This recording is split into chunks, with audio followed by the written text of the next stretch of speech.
अस्सलाम वालेकुम dear students कल हम लोगों ने आइसोमर्स की टाइप्स जो है वो स्टार्ट की थी। आइसोमर्स बेसिकली हमारे पास टू टाइप्स के होते हैं। स्ट्रक्चरल आइसोमर्स होते हैं जिनको हम कॉन्स्टिट्यूशनल भी बोलते हैं, और स्टीरियो आइसोमर्स होते हैं। स्ट्रक्चरल आइसोमर्स की आगे से 6 टाइप्स हैं, ठीक है, जिनको कल हम लोगों ने पार्ट 1 में डिस्कस कर लिया है। ठीक, रिंग आइसोमर को हमने डिस्कस नहीं किया क्योंकि वो आपके सिलेबस में नहीं है। स्टीरियो आइसोमर्स की आगे से मज़ीद जो है वो 2 टाइप्स हैं। कन्फर्मेशनल आइसोमर्स होते हैं और कॉन्फ़िगरेशनल होते हैं। कॉन्फ़िगरेशनल जो होते हैं वो फर्दर डिवाइडेड होते हैं ऑप्टिकल आइसोमर्स और ज्योमेट्रिकल आइसोमर्स में। ठीक है, तो आज हम लोगों ने स्टीरियो आइसोमरिज्म की तरफ या स्टीरियो आइसोमर्स की क्लासिफिकेशन पढ़नी है, जिनमें से हम लोग क्या है कॉन्फ़िगरेशनल को ही यहाँ पर पढ़ेंगे, जिसकी एक टाइप ऑप्टिकल आइसोमर है, दूसरी टाइप इसकी ज्योमेट्रिकल आइसोमर है।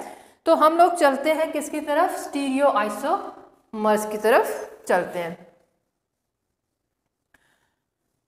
जो हमारे पास स्ट्रक्चरल आइसोमर्स थे उनको हम लोग कैसे डिफाइन करते थे कि वो आइसोमर्स जिनका मॉलिक्यूलर फार्मूला सेम होता है लेकिन स्ट्रक्चरल फार्मूला मुख्तलिफ होता है। स्ट्रक्चरल फार्मूला मुख्तलिफ होने का क्या मतलब है कि कनेक्टिविटी ऑफ एटम्स मुख्तलिफ होती है।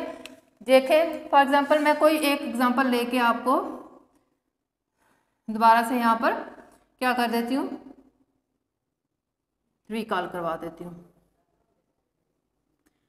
ये हमारे पास क्या है, 1 क्लोरोप्रोपेन है,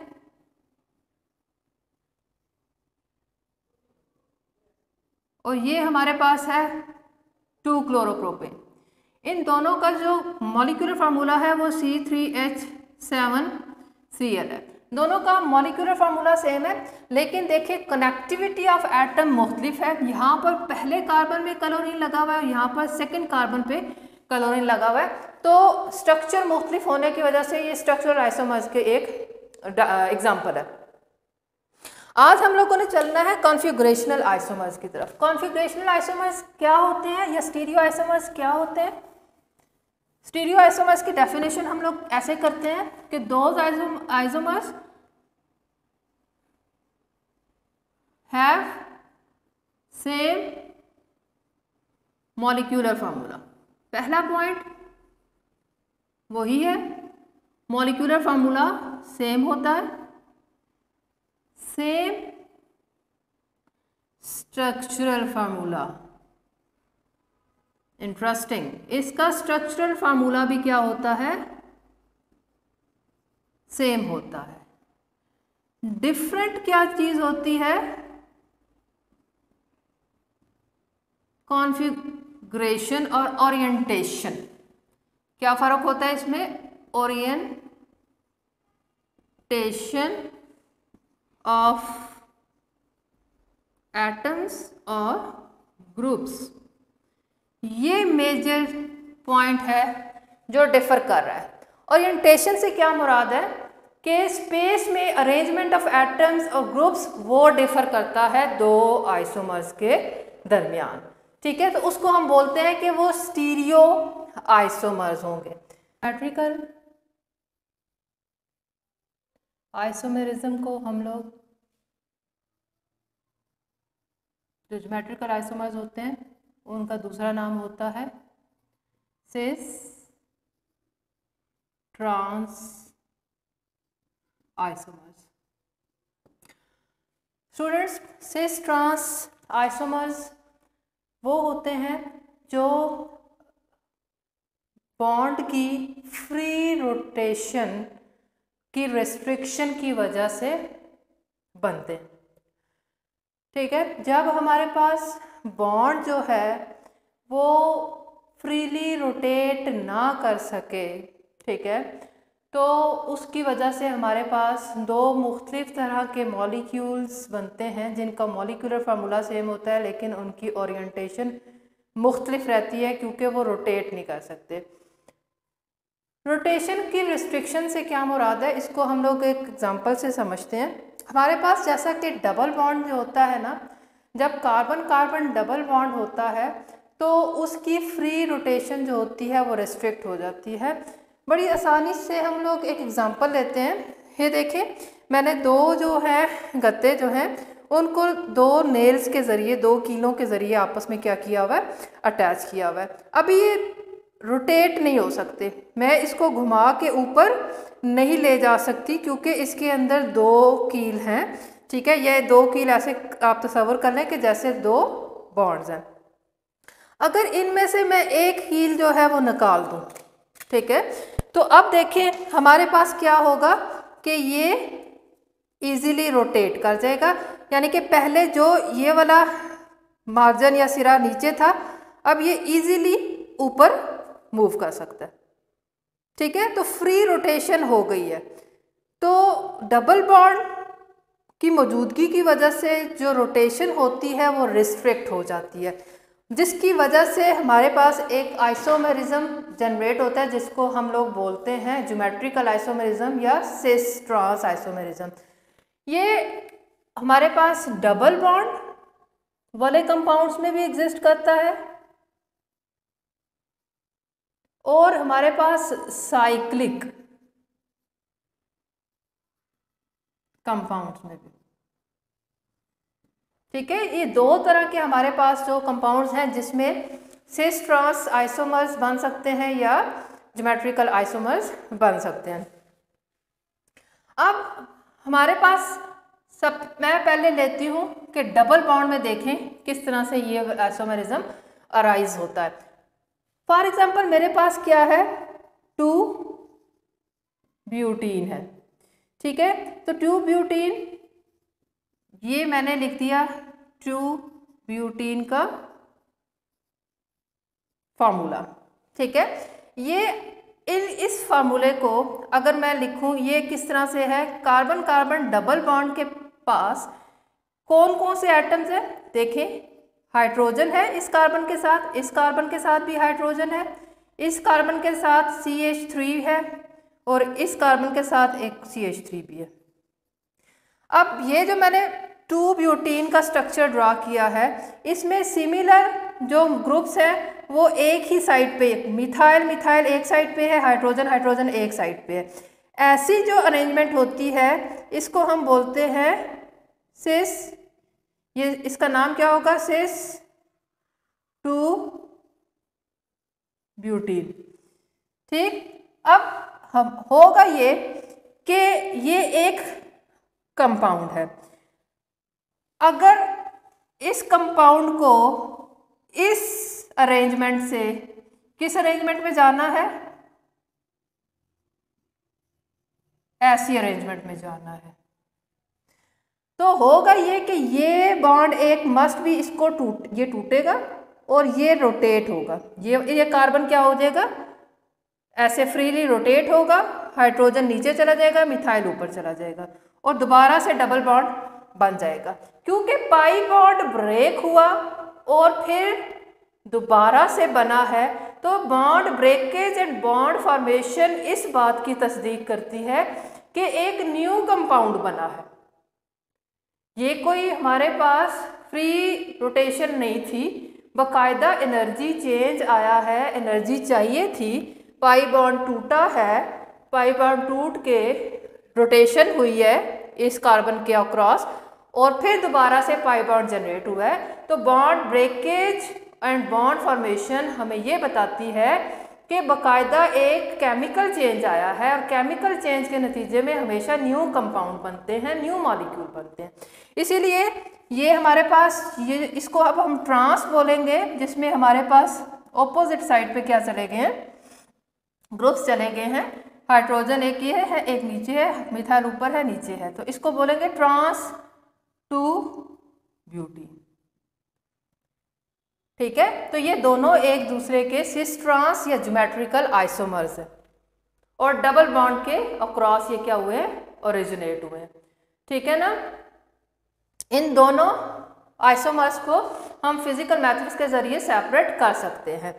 अब मैं आपको एक और बात बता दूं कि हमारे पास सिस और ट्रांस आइसोमर्स में से जो ट्रांस आइसोमर्स होते हैं वो ज़्यादा क्या होते हैं, स्टेबल होते हैं, ठीक है। ये स्टेबल क्यों होते हैं, क्योंकि इनमें बल्की ग्रुप्स जो होते हैं वो ऑपोजिट साइड पे लोकेट करते हैं, जिसकी वजह से नो स्टीरिक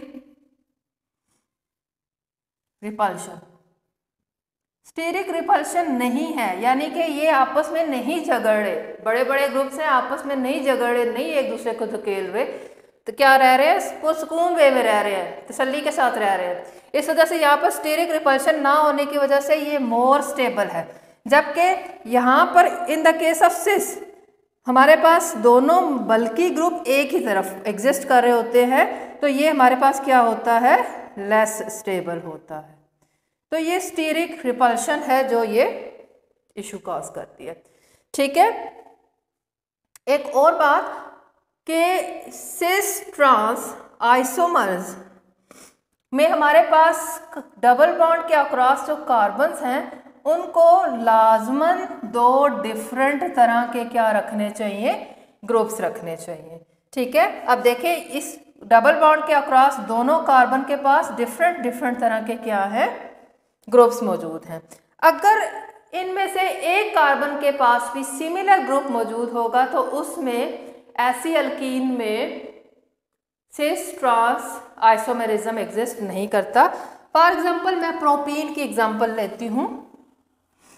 मेरे पास क्या है, प्रोपीन, प्रोपीन 3 कार्बन वाला,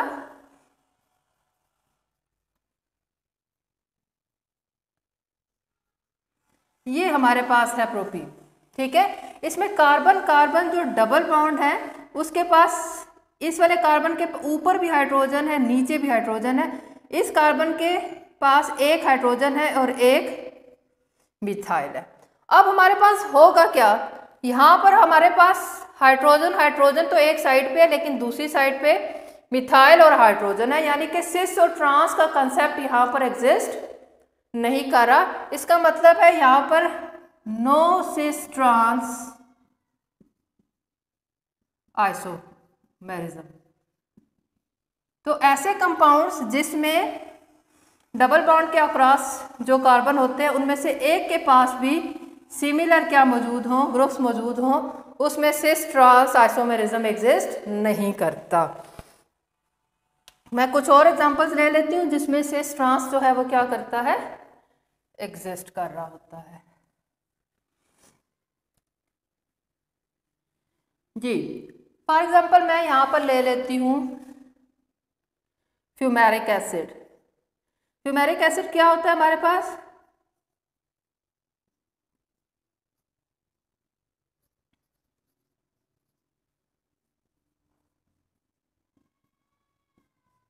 जी, ये हमारे पास क्या है, ब्यूटीन डाइओइक। ओइक का मतलब ये भी कार्बोक्सिल ग्रुप है, ये भी कार्बोक्सिल, 2 कार्बोक्सिल ग्रुप लगे हुए हैं और टोटल हमारे पास 1 2 3 4 वाली क्या है, चेन है। तो ब्यूटीन डाइओइक ये हमारे पास क्या है, ट्रांस। अब इसमें देखें कार्बोक्सिल ग्रुप ऑपोजिट साइड पे लगे हुए। ठीक है, तो मतलब ये ट्रांस फॉर्म है, इसको हम बोलते हैं, इसका कॉमन नेम है फ्यूमेरिक एसिड, ये IUPAC नेम है। इसकी जो सिस फॉर्म है वो क्या है, जिसमें कार्बोक्सिल ग्रुप एक साइड पे होंगे और हाइड्रोजन ग्रुप एक साइड पे होंगे। तो ये हमारे पास सिस फॉर्म होगी। ठीक है, सिस ब्यूटेन डाइओइक। ठीक, तो ये हमारे पास होगी मैलिक एसिड। ठीक है, तो ऐसे क्योंकि हमारे पास, अब देखें डबल बॉन्ड के अक्रॉस दोनों कार्बन में डिफरेंट ग्रुप हैं, तभी सिस और ट्रांस एग्जिस्ट कर रहा है। अगर एक भी कार्बन के अक्रॉस सेम ग्रुप होते तो सिस ट्रांस एग्जिस्ट ना करता। ये तो हमारे पास डबल बॉन्ड वाले कंपाउंड्स में सिस ट्रांस हमने देखा। अब सिस ट्रांस का फिनोमिना हमारे पास रिंग वाले कंपाउंड्स में भी एग्जिस्ट करता है। फॉर एग्जांपल मैं कहती हूँ मेरे पास ये कंपाउंड है। ठीक है,